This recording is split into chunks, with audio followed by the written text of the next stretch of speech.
Hi hello నమస్తే friends. చాలామంది మానసికంగా చాలా వేదనతో బాధపడుతుంటారు.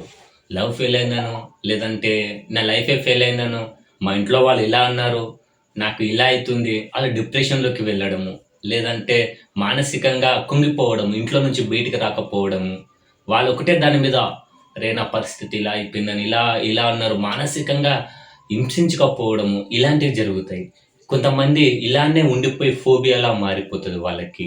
భయము, గుబులు, ఇంకా ఆందోళన, కొన్ని కోరికలు ఫోబియాకి దారి తీస్తుంది. ఎప్పుడైతే ఫోబియాకి దారి తీసినప్పుడు వాళ్ళు చాలా మానసికంగా ఇంకా వేదనతో బాధపడుతుంటారో, ఆ బాధని రిమూవ్ చేసుకోవచ్చు. ఈజీగా థెరపీ ద్వారా రిమూవ్ చేసుకోవచ్చు.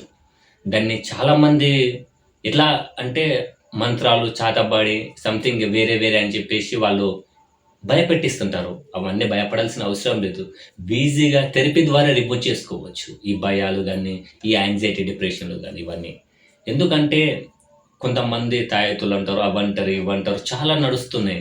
ఇంకా ఈ దీనిల మధ్యల మనం ఉండి చేయడం కంటే రిలాక్స్‌గా ఉండి ప్రెజెంట్‌గా ఇదంటే నాకెందుకొచ్చింది అని మీరు ఆలోచించండి. నాకు ఈ భయం ఎందుకొచ్చింది? నాకు ఈ డిప్రెషన్ ఎందుకొచ్చింది? నేనెందుకు బాధపడుతున్నాను? ఒక్కసారి 1 సెకండ్ మీరు ఒక్కసారి మైండ్‌లో ఆలోచిస్తే వితిన్ సెకండ్స్‌లో మీకు జవాబొస్తది. మీతోనే ఉంది, క్యూర్ చేసుకోవడానికి మందు మీతోనే ఉంది. ఇంకేం కావాలి? మీరు థెరపీని చేసుకొని రిమూవ్ చేసుకోవచ్చు.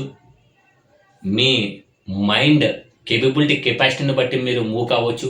నీ నమ్మకాన్ని బట్టి నువ్వు రిమూవ్ చేసుకోవచ్చు. Thank you so much.